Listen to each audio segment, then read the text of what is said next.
That's okay. Make sure that's all the way up just in case. Okay, well, welcome again to Father the Father. It is 6:30, so we'll get started. So yeah, great. Any questions? There's no one online right now, but who knows, it might change. So I wonder if that was the Acts team out there. Could be. It's They're Tuesday. all women. They meet on Tuesday. It's true. So maybe that could be maybe it's their core team or something. So it's fine. Thursday, did you say, or Tuesday? Well, anyway, so we are inside. We're not, in case anyone's watching online, we're downstairs in the basement. The TAM door is open, so come on down. Well, we were talking about St. Paul, it's kind of in the gospel this week, I guess. Well, first reading, yeah. He gets stoned and sometimes he gets cheered. Mhm. Mhm. Do we know anything about St. Paul before his appearances in the gospel? In the Acts? Yeah, so really we know, all we know, He started persecuting Christians. that's a great question. So we know he was definitely at least over the age of 13. The fact that he was considered to be an elder would indicate that he was probably at least in his 20s. I think we tend to have a misunderstanding sometimes when it comes to maybe the ages of some of the people in the Gospels. It's important to recognize that this has always been the Jewish tradition that at the age of 13, one is considered to be adult in the eyes of the community, right? And so, like Jesus, for instance, when he started his mission, he was 30. And that was to be considered grandfatherly, right? So 30 was kind of considered, you're over the hill, you're kind of on the way out at that point. Part of that's because the age expectancy, life expectancy was probably a little bit younger than it is today. It's probably around the 50s, 60s. So by the age of 30, you would have probably already had grandchildren, right? So Saul, named Paul, was probably at least in his 20s, if not 30s. He was, for all we know, he was single, right? He was not married. So otherwise, we probably would have heard about his wife and children and all. So that would also indicate that he was probably one of the younger Pharisees. He was definitely educated. We're told by in Acts of the Apostles that he was actually educated by Gamaliel, who we've heard also in the first readings around Easter season, who famously, prophetically said that they should stop persecuting the Christians. And the reason he gave was, well, if it's of man, it'll die out. We've already had experiences with other messiahs that come about, and they end up, going by the wayside. If it's of God, though, it'd be futile, because if it's of God, it will endure. And all you'd be doing is kind of, he said, kicking against the goad, or basically not making any progress, right? So it would be futile. So with that in mind, we understand that Gamaliel was a very wise man. What's kind of funny, though, is that it seems like the rest of the Sanhedrin doesn't really pay much attention to when he says that, because, well, Saul still goes out and starts persecuting the church. So that maybe it also came maybe like this youthful zeal that he probably would have had. Other than that, we don't really know much about his background. I mean, he's a contemporary of Jesus. He would have been around at the time of Jesus. Whether they actually ran into each other or not, we're not ever told that. Typically, the implication is they never did. And part of that could be because, well, Saul was from Tarsus, which was in Asia Minor. He probably didn't really come down to Jerusalem, except for maybe the feasts, all that often. And because, at those times, it was so crowded, and because, he probably maybe looked at Jesus like another one of those, usurpers who claimed to be the Christ and really wasn't. There probably not been a lot known about each other. Which also makes that interaction on the road to Damascus even that much more deep and miraculous. So that's about all we really do know of him. We don't really know. Like I said, we know he's from Tarsus, which was in Asia Minor. He was of the wealthy class because he was a Sanhedrin. He was educated, and we know he's a wealthy class because he's also considered to be a Roman citizen. And we know that at the end of his life is what they call the final mission trip to Paul, which is his third trip, or fourth, you could say, on his way to Rome, which was his execution. He actually had the right to be tried by the emperor himself as a Roman citizen. And that's why he was going to Rome instead of being tried by Felix, who was the kind of the governor of Judea and the region of Israel. So that's pretty good. I mean, it's kind of, we don't really, details wise though, no, we don't really know much. But we do know that from the Acts of the Apostles. That was it. I went to sit with the group outside and I looked around. and I was Did they like, say, "Who are all these well, people?" did they say who they were? What were they doing there? I don't know. Oh, okay. So I put the flock What out, was the but topic? I don't know what, on senior I was leading. It's a lot of seventh grade moms, so, well, maybe they're getting ready for next year. oh, maybe. So yeah, that could be the 8th grade core team for next year. Oh. That's why a lot of That like makes sense, because they were all volleys and, seventh yeah. grade moms, right. yeah. So that could be, all right. No big deal. So we're down here. So yeah, that's about all we really know of him. All that comes from really the Acts of the Apostles and more from to what he actually preaches about in his own epistles. I mean, he told us that he was a member of the Pharisees, and he told us that he was a Roman citizen. That's why he got tried by the emperor. So yeah, and also, I mean, to that point too, it's also funny that if you ever went to Israel, there's a place called Caesarea Maritime, which is where the ships would have come in and out, going back and forth through the empire. And what's interesting about the Mediterranean Sea is over the winter, the waves are coming in, and then in the summer, the waves go out. So the only time they would really travel would be in the springtime and the summer to go out, but coming in, they would usually travel in the winter or the fall. So but if Paul were to be tried in the winter, which we probably think it was, he would have spent a little time there because it would take him time for the tides to be right for him to actually go out to the travel room. So yeah, it's a fascinating place. So yeah, good. That's tomorrow's. We got a little more, we have more Paul, but it's really more a greater context of the church, and so it's going to be it's kind of an interesting topic.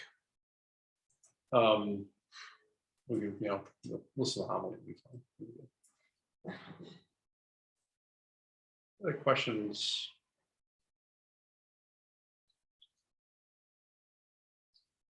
For instance, Saint James the Evangelist, or no, Saint James the letter writer. Okay. The St. James, well, that would probably have been the lesser. There's a great debate whether it's actually St. James the Greater or the Lesser actually wrote the epistle.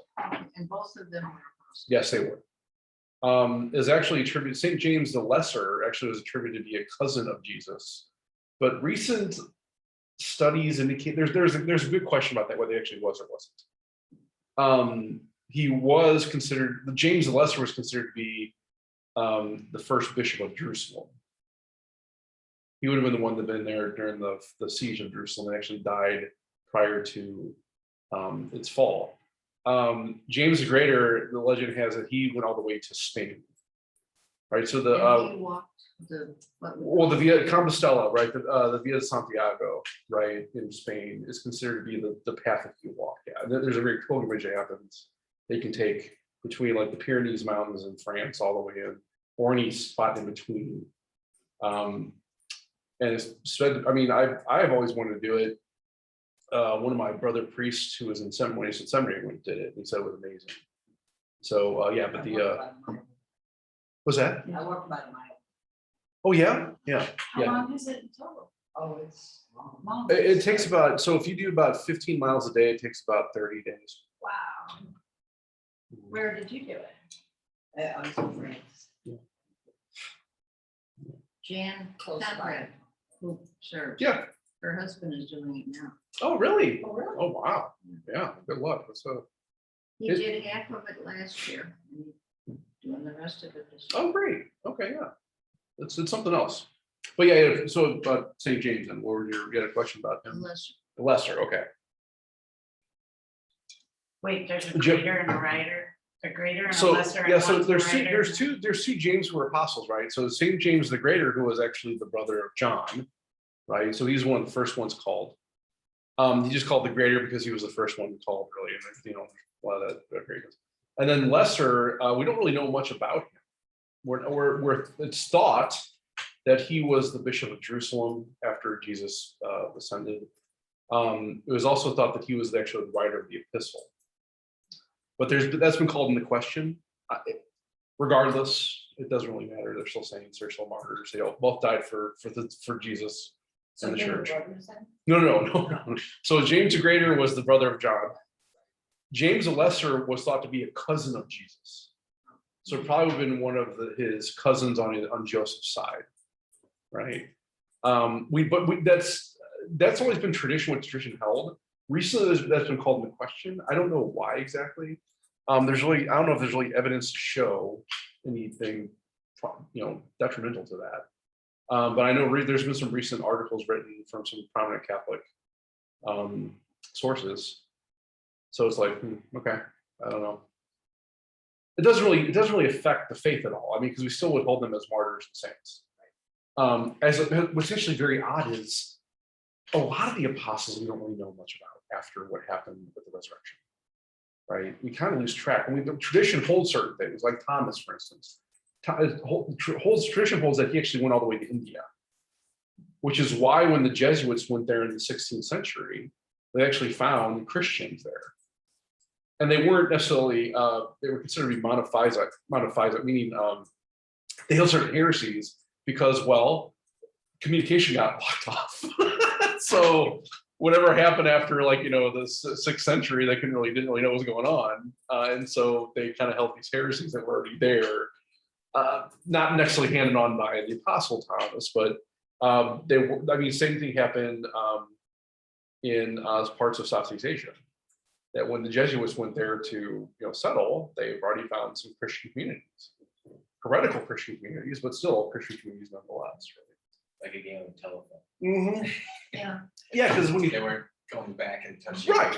the source. Yeah. Kind of Yeah. drifted. Yeah. Yeah. I mean, because after the fall of the Roman Empire, basically, that caused a power vacuum, right? So all these different tribes started coming in, and communication got cut off between Rome and these other places.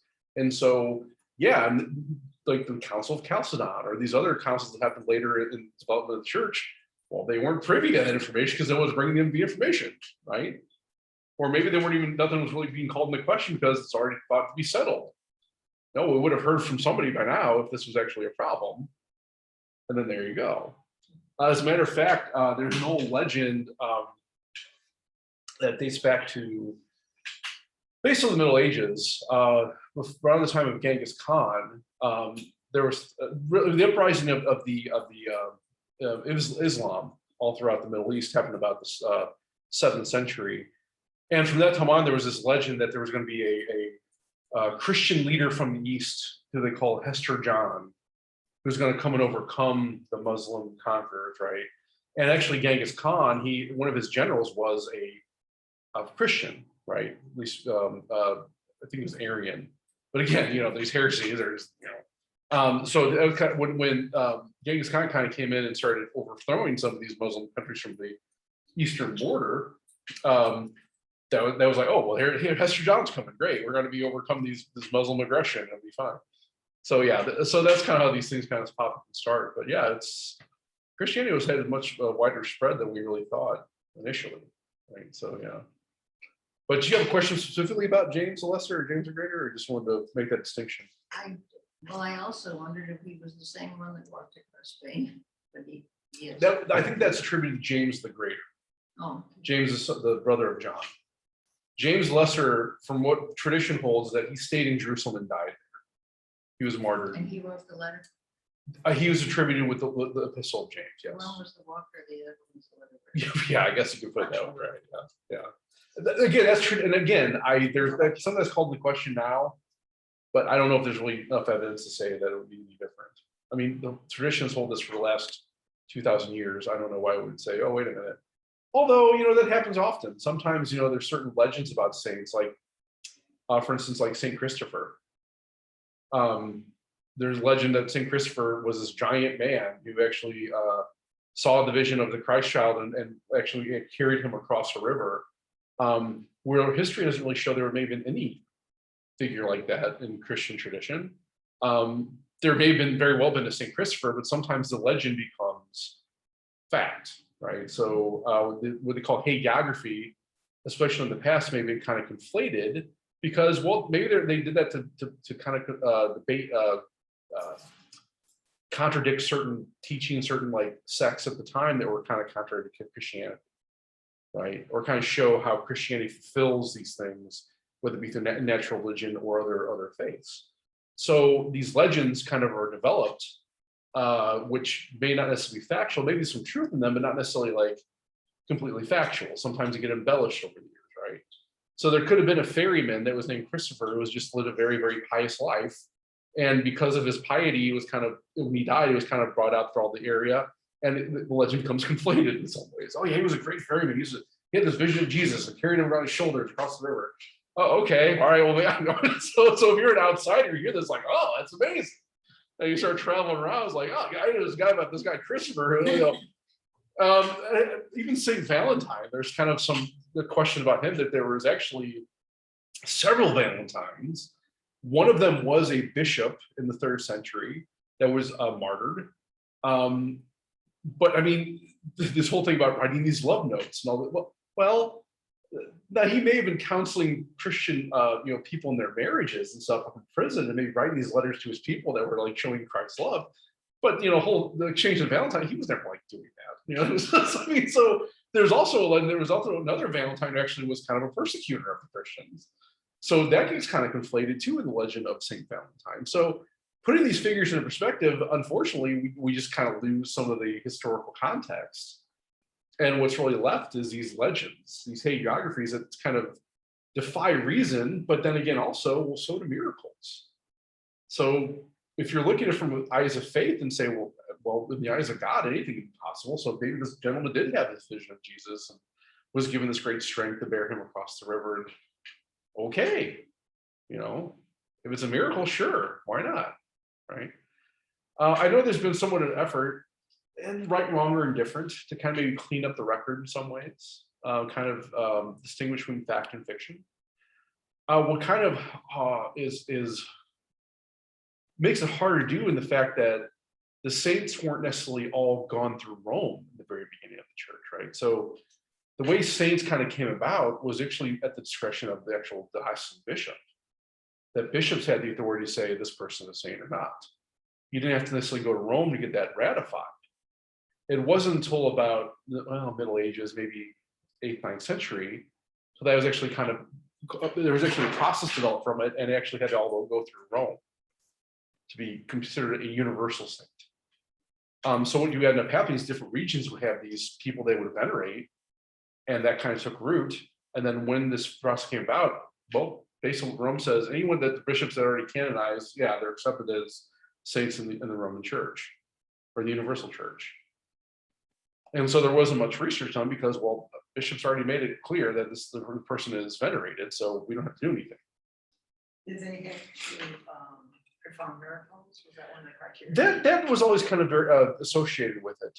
But even if there weren't miracles, typically what they looked at was state of life. If someone lived a devout Christian life as something that was necessarily, I think the common standard had always been that heroic virtue, right? So when we talk about virtue, we're all called to virtue and make moral choices, right? But the saints were always looked upon as heroically virtuous. So in other words, let's say, would it be virtuous to lay down your life for the faith? Yes, right? But in prudence, you could say, I'm going to maintain my life and not choose martyrdom so I can actually be more a tool for the church, which would also be virtuous, but you wouldn't necessarily be heroically virtuous. Still could be a saint, right? Because a saint is defined as anyone who's in heaven. But to actually be a model for the church, this heroic virtue would have to always be exhibited, right? And that would be what would be defining. So that's why the martyrs always are saints, because we say, well, that's a heroic virtue. They didn't have to lay down their life. They could have run away. That's okay, right? Fight or flight. That's actually all right to do to preserve your life and the lives of others. You can't lie. You can't necessarily, do these other things. You can even defend your life, like take another life in order defending it. That's actually morally justifiable. But the fact that they willingly gave up their lives for the faith is heroic. And because of that, obviously they're models of the church for us all to follow, right? So that's kind of how they were developed in the early church, is that there were these local bishops were kind of would kind of look at it and say, okay, this person seemed to live a very virtuous, heroically virtuous life, or very in line with Catholic teaching and the lives of Jesus. And then after they died, usually people start like venerating them, praying for their intercession. And then things would start happening and they say, okay, well, this is obvious this person's in heaven, so he's a saint or she's a saint, right? So that process has kind of always been the common practice. It wasn't until later where they actually had to be attributed for two, what are called miracles. So what is the process? I mean, how does it get initiated? Does Ooh. someone? Currently, right now, yeah. Okay, so let's say I die. And let's say Sam says, you know what, Father Mark was a really great guy. He was all right. I would say. He was someone that I would want to model my life after.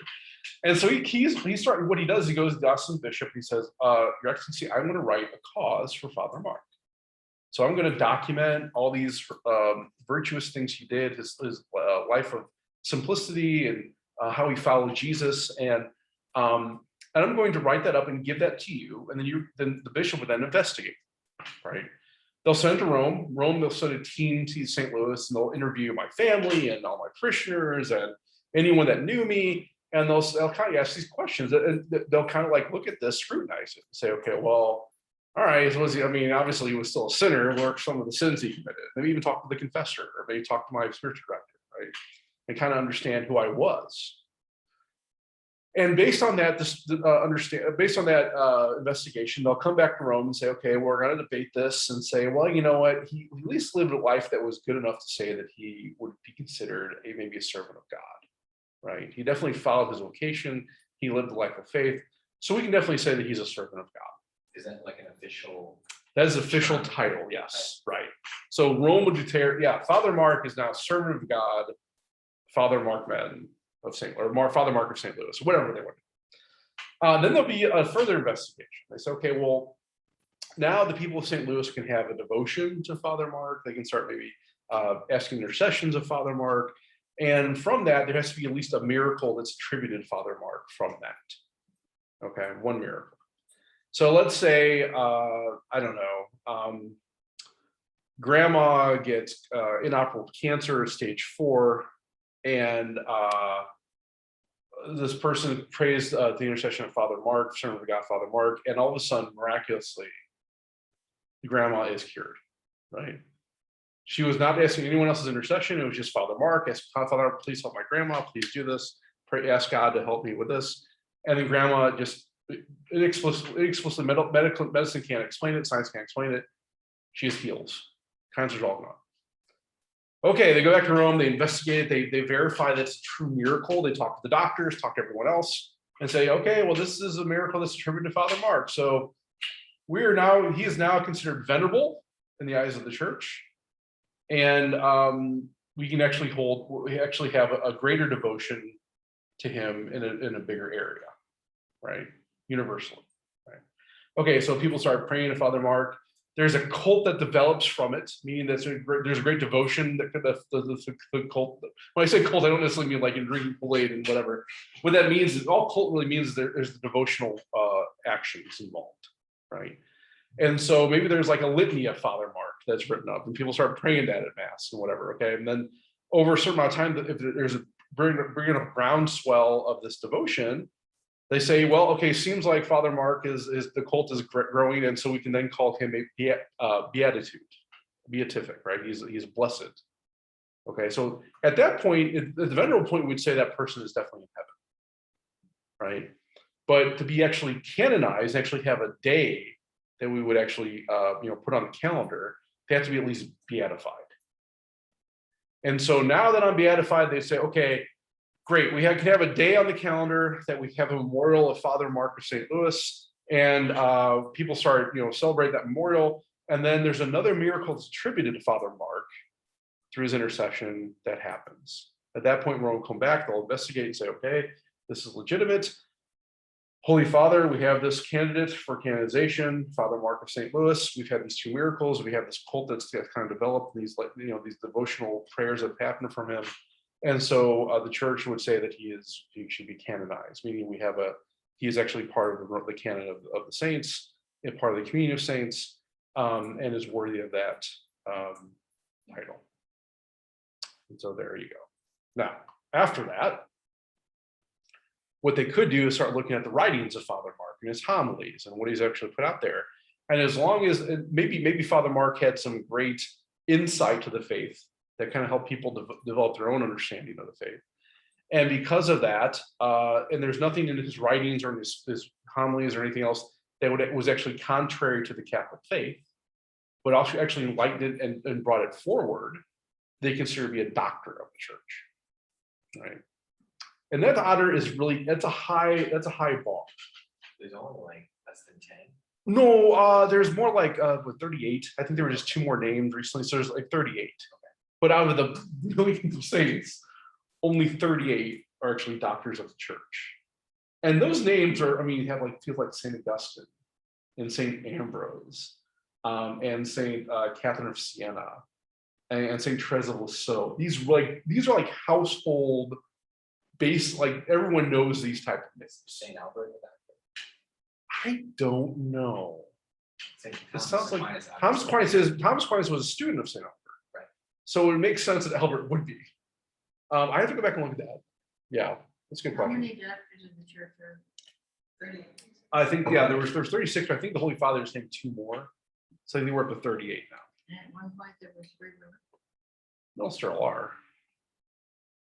Saint- there's several more. Saint Teresa. St. Teresa of Avila, St. Teresa of Lisieux, and then St. Catherine of Siena. There might be more. Saint Joan of Arc. Well, Joan of Arc, she wasn't really literate.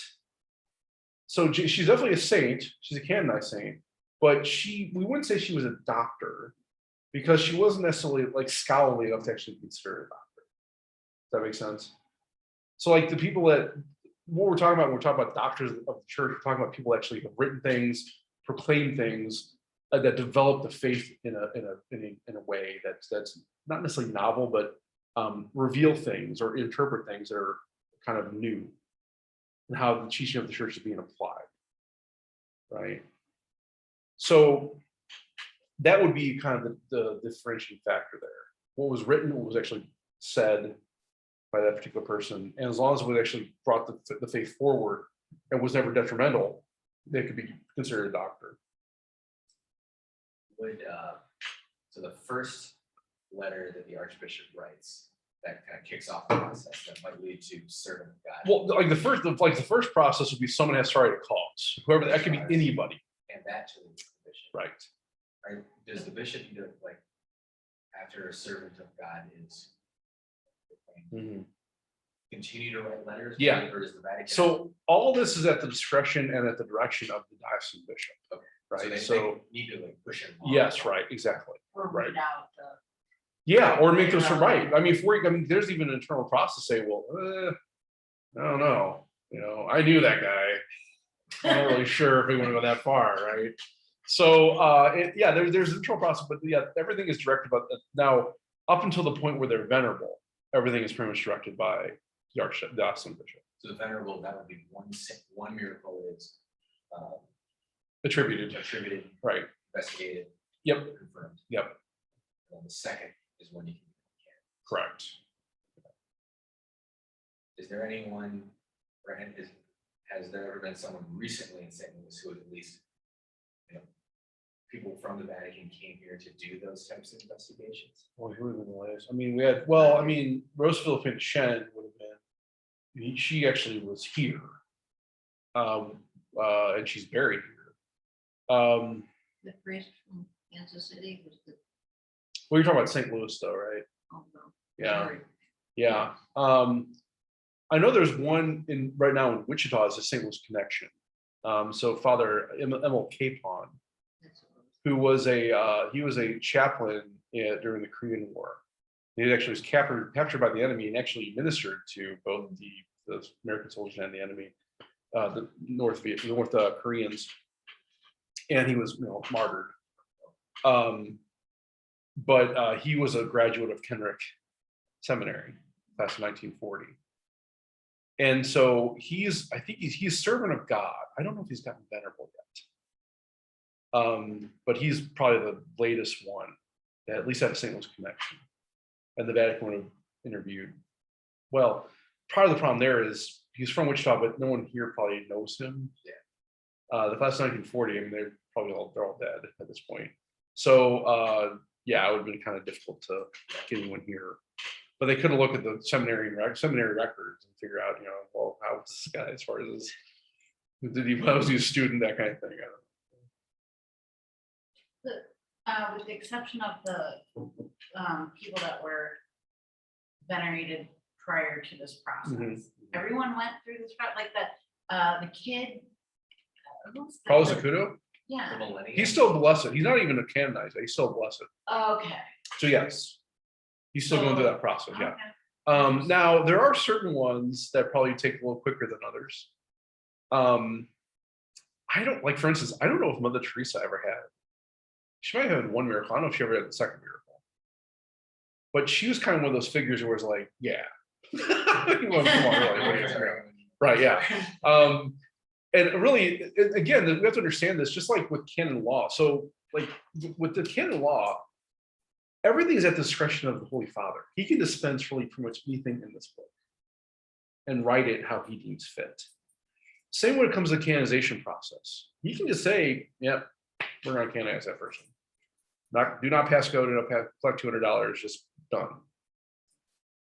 Either because I have personal knowledge of this person and know, the context of their character and really know who they are, or I actually maybe sometimes like the Holy Father has a great devotion, like for Divine Mercy, Saint Faustina. Well, the Holy Father was around when that devotion was being developed in Poland. And even though she had these kind of mysterious visions and everything else, and her diary is huge. And there was even some things that were kind of being questioned about it, right? Even before the Holy Father John Paul II came in, took the throne of Peter, there were some real deep questions about, oh, well, she's having these visions, seem kind of, I don't know if we want to say this. Not that they're contradictory to Catholic faith.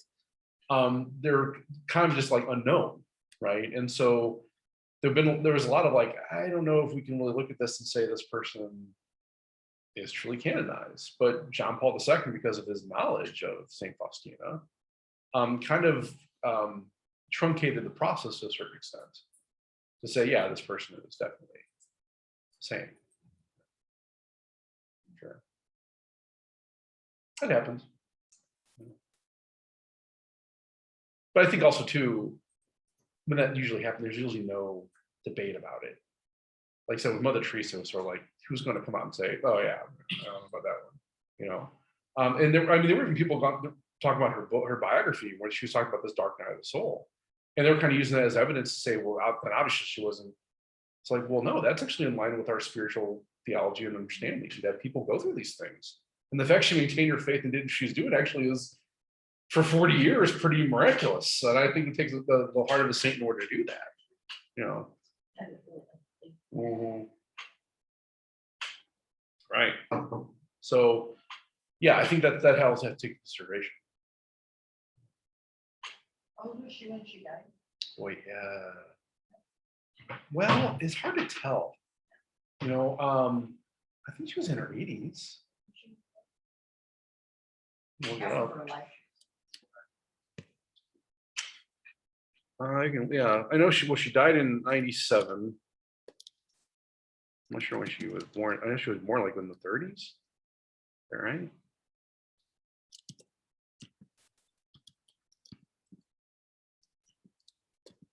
There we go. Let's see, Teresa of Calcutta. She's born 1910, died in 97. So yeah, it's 86. Yeah. What Just- year is it? 97? 97. She died before Princess Diana. And I think I remember that when it happened too. It was kind of sad because she got second billing when that happened. Oh, it was right around the same time. I think Diana died, I think it was a week or two left. I thought it was the same year, 97, wasn't it? I think it was. Diana died in 97. Yeah. About the same time. And I think that's the thing, when that happened, that kind of got all the coverage. I can pull it up again if you want.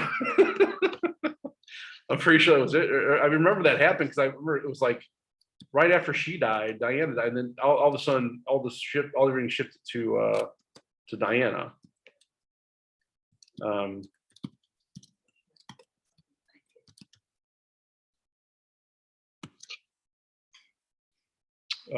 August 31st, 97.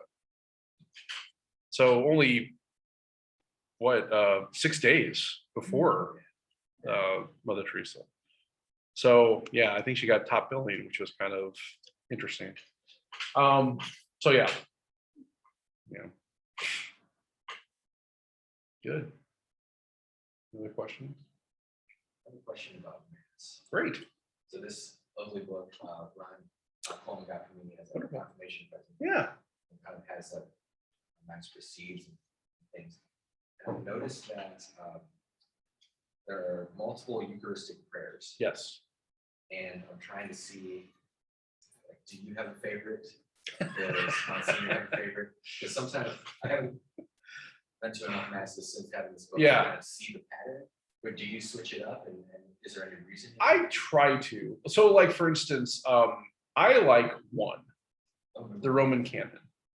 That's really the most ancient one that we have. It's long. It's the longest one. I usually pull that out for more solemn occasions. So Christmas, Easter, probably put out for Ascension, probably Pentecost, probably actually for 4 weeks in a row. You'll probably hear it from me because we have Ascension, Pentecost, and then we have Trinity Sunday followed by Corpus Christi. So I'm going to probably have that.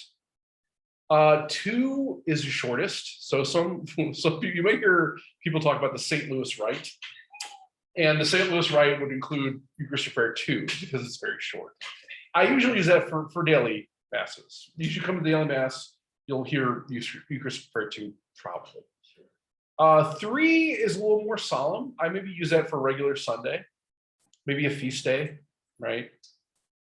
4 is actually kind of an Eastern Rite application in the Latin. So that can only be used though in certain times of the year. And the reason being is because it actually has a special preface. So in other words, if we like on Easter Sunday, I have to use an Easter preface, right? So I couldn't use Eucharistic Prayer 4. I would probably use that during Sundays of ordinary time when the preface can be optional. Yeah, it says it is not permitted to change the preface of Eucharistic prayer. Correct. So you have to use that particular preface for that prayer. Okay. Thanks for coming. There also are Eucharistic prayers for like various occasions and also like reconciliation. And there's about altogether there's about 13 or 14 of them. There's only 4 in here. Yeah, because those are the 4 main ones. Your reconciliation ones you probably hear during Lent.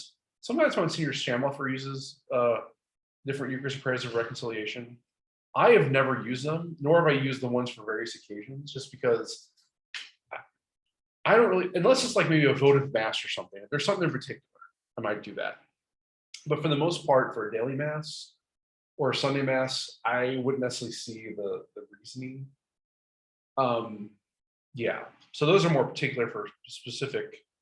You might use that, maybe the reconciliation, maybe use one for a funeral or maybe like a memorial for the dead.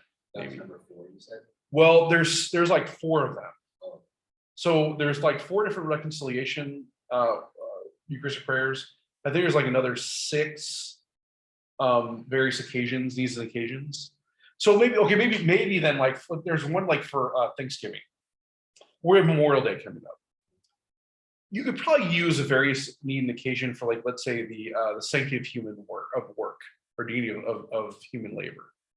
Or maybe memorial for the dead. You could use like various occasion, right? That would be maybe the circumstances, right? But I mean, you can usually use them anytime. So if tomorrow, if I want to use like, let's say various needs and occasion 2, okay, but like, why? So yeah, but for the most part, for any particular day, the priest kind of has full allowance to use any of those, right? So if you can't find it in the book, it's one of the. Instead of Yeah. special. Yeah. Something special is happening. Yeah, but the main four ones are in the book. That's the ones we usually use. And you said, so one's the oldest, and was that for a more somber occasion? Yeah, I mean, that's more of the high solemnity occasion. So like I would say Christmas, Easter. Like for instance, on Holy Thursday, you have to use Eucharistic Prayer 1 in canon. There's no option on that day. I usually use it for Easter Sundays and the Vigil Mass, right? So the Vigilette was the one we used, right? Yes. Yeah. Sundays I usually use 3. That's kind of a nice, I guess, I think I remember you- yeah, Then Monsignor Simon did the 2. that's probably right. That could be. And again, I would never want to critique anyone what they call ars celebrante, right? The way that a priest celebrates the art of celebration. My personal opinion is that Eucharistic Prayer 2 should be more reserved for daily masses. That there's a little less solemnity involved with those. So I typically would not use 2 on a Sunday or Sunday. That's just a personal. You can. There's nothing to say you can't. I just kind of have that personal opinion. So yeah, other priests have a different opinion. Like, yeah, whatever. Okay. Especially if like maybe a mass in like another hour. Sure. Yeah. Or if we preach a little long, you're like, okay, let's try to, take a time. Yeah, good. You guys know there were like 13 different Eucharistic prayers? I have no, I thought that was on Yeah. 4 in the book. Yep. the book. Those are the ones that are the same. You have to get a thick missile to Yeah. have those. Yeah. My I don't know, actually tell you, I don't know if my missile has those. The one I have upstairs. The one we have on the altar does. But I don't know if I have that on my missile. I'm sure I The do. huge Holy Roman missile. Yeah, the one I have, the black one. I can't imagine anything not being in that book. Well, see, I think the thing about it too is they also have all the scriptures for the entire 3-year cycle. Okay. So that's why it's so thick. I don't know. I gotta check that out. It's hard to find things, when it is, so when. So it's just like book or. Yeah. You have to, Right. like, memorize the structure. Well, what's even makes it more difficult is when you have different inserts. So like let's say you have a confirmation mass. Well, there's a section in the Eucharistic prayer where you turn to a different page and have to come back. 1,000 pages. Yeah. And so it's trying to find that, or like if you have a first communion, or if you have like baptism or ordinations or whatever, any type of votive stuff, like or sacramental stuff, there actually is a proper insert for all the different Eucharistic prayers that you would actually add it. You don't have to. It's usually considered optional, but it's more proper to do that. So that can kind of be a challenge because like, where is it? When do I turn to it? Right? You have to kind of be on top of that. Because it's different every prayer. So there are different words too. So it's kind of hard to keep track of that. All right.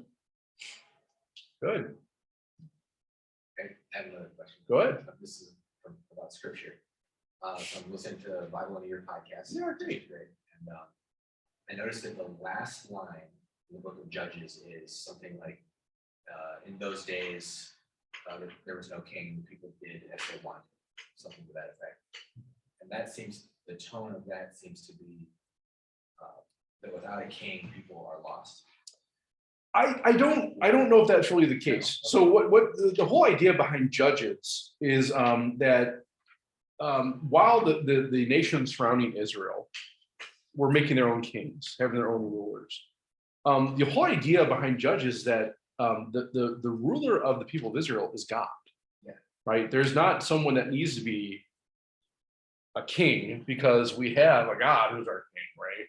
He has never let us down. He's always put someone, he's always brought up some people, called people to be what they call judges, right? And the judge was basically just discerning what the will of God was for the people. Didn't really have much authority other than that. Usually they were like a general type that kind of lead the armies against these different, warring factions that were trying to overcome them. And so what was so fascinating is that God never always raised these people up to lead the people and never let them fail. Which is why when we get to the book of Samuel, Samuel was the last real judge, right? That the people are calling for a king. And he has this great kind of like, he kind of talks about this different like aspects of like what that would mean for the people and say, well, you're going to get what you pay for. What's going to happen here is you're going to have this person with this great authority that's going to corrupt that person. They're going to take all your land. They're going to take all your family to be their servants. They're going to call you up to war, whenever they want, and you have to do it.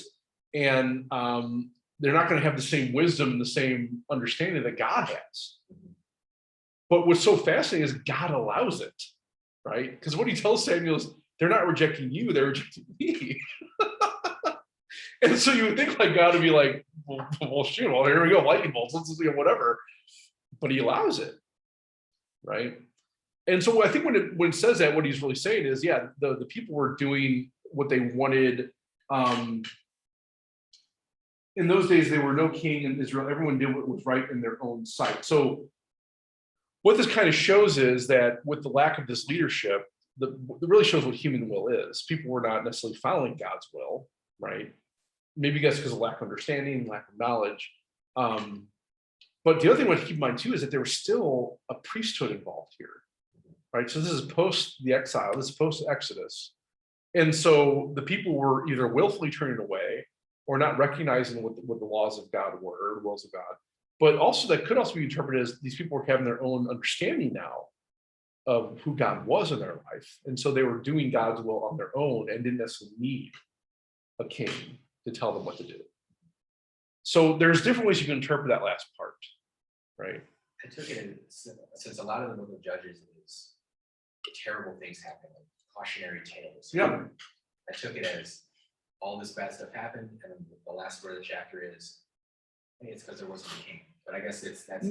I don't know if we would take it to that. I think what it was really more of understanding that even in the midst of all these bad things happening, God still protected his people and raised someone else to lead them that wasn't a king, but still protected them through these people.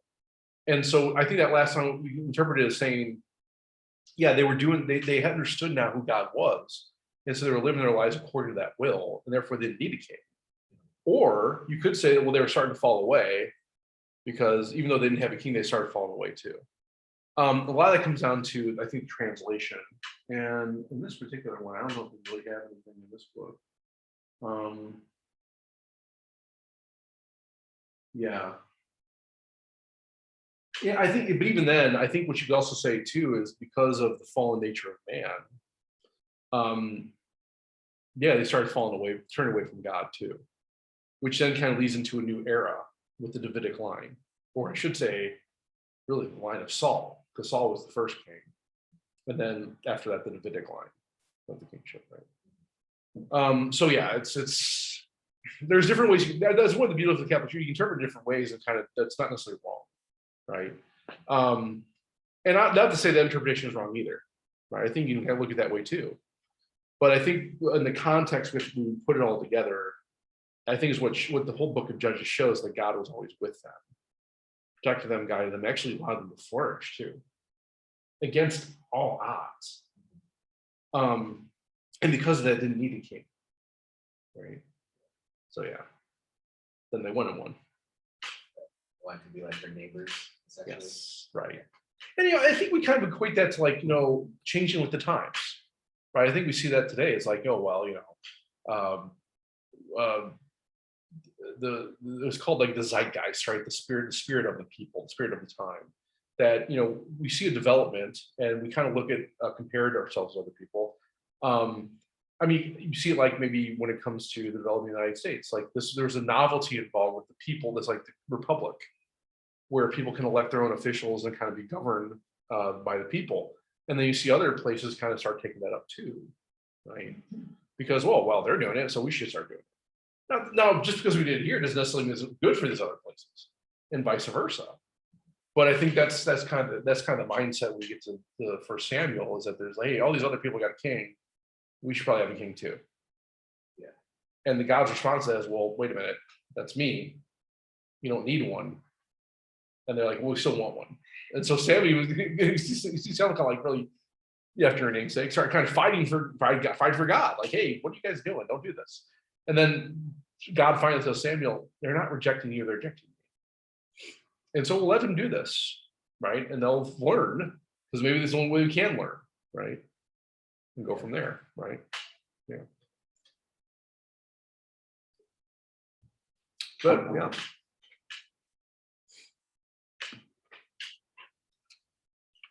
Anything else?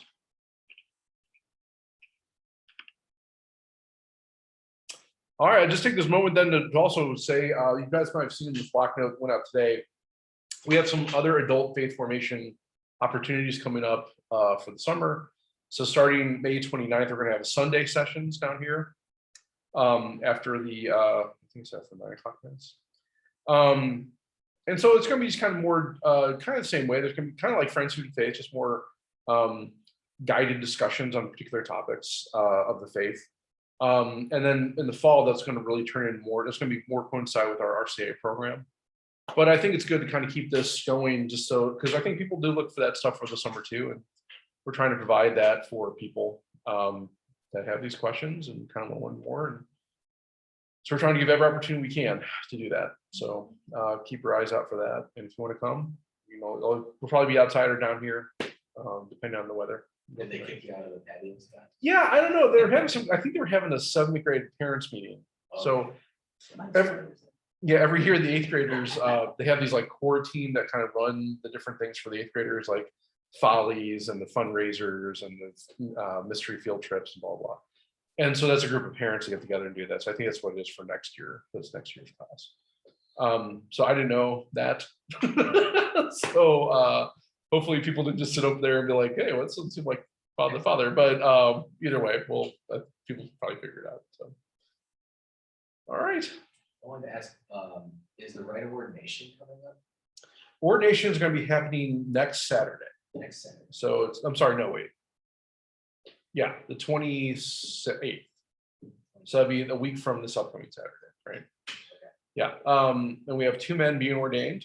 One's a permanent deacon, the other one's a transitional deacon. We just had our transitional deacon ordination last week. Yeah. Yeah. May, yeah. So it was just last week. Right. Anyway, yeah, I think so. So, or 2 Saturdays ago, a week from this last Saturday. Yeah. And we had 4 guys being ordained there. So low numbers.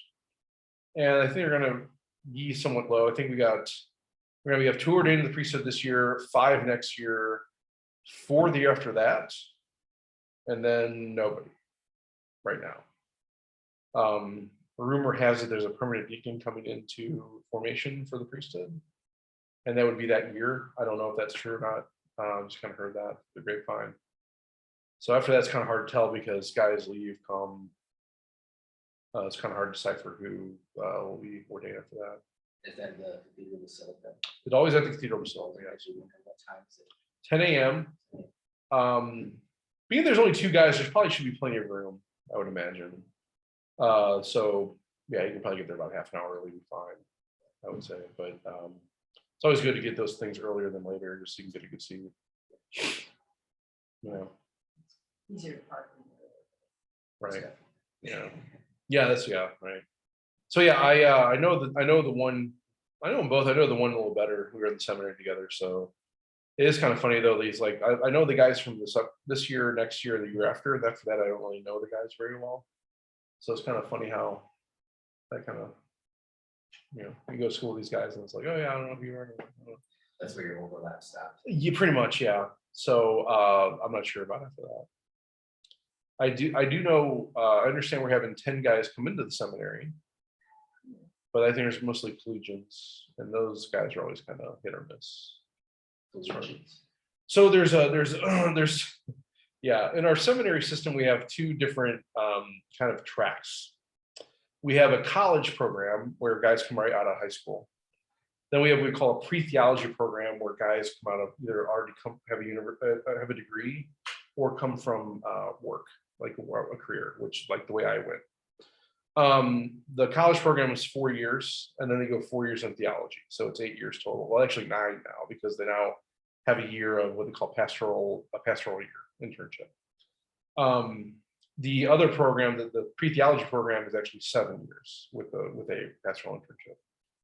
So when it comes to the college program, you have to go through 4 years of college. And so what ends up happening a lot of times is after the college program's over, a lot of guys end up leaving after that. They don't go through with the full process. And there's various reasons for that, right? Whatever. So it's kind of hard to tell. So what I'm saying is those 10 that are coming in doesn't necessarily mean we're going to have 10 that year be ordained. Yeah. We may get half of that, maybe. Who knows, right? So it's always kind of you have to take it with a grain of salt. So is it kind of understood and that it's a period of discernment for those gentlemen?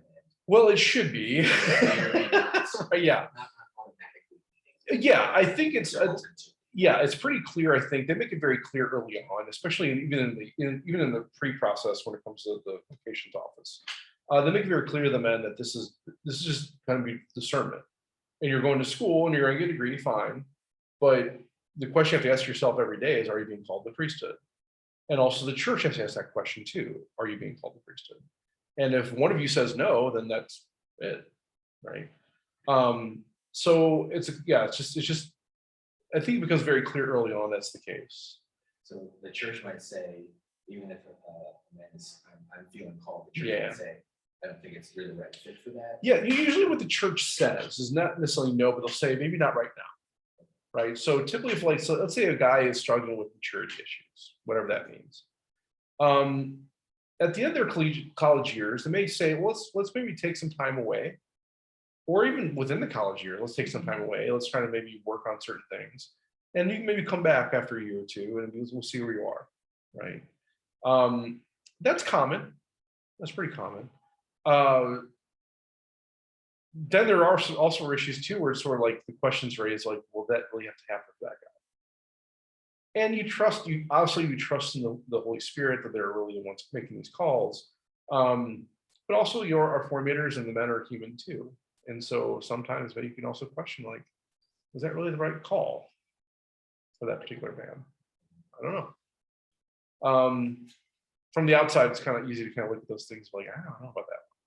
But you don't know what's going on in the guy's heart and mind, or even what's behind the scenes, right? So there's always kind of again that level of ambiguity that shows when we keep in mind. It's a painful process. I'm not going to lie; it is a painful process, right? And it should be, right? You're talking about eternity here, so it's always important to make sure that the people are there for that, and that they're there for the right reasons. So, yeah. And also for you to know that. Yes. So yeah, good. All right. Well, thanks for coming, guys. Have a good evening. Yes. Appreciate it. Good discussion. Yeah, I think so.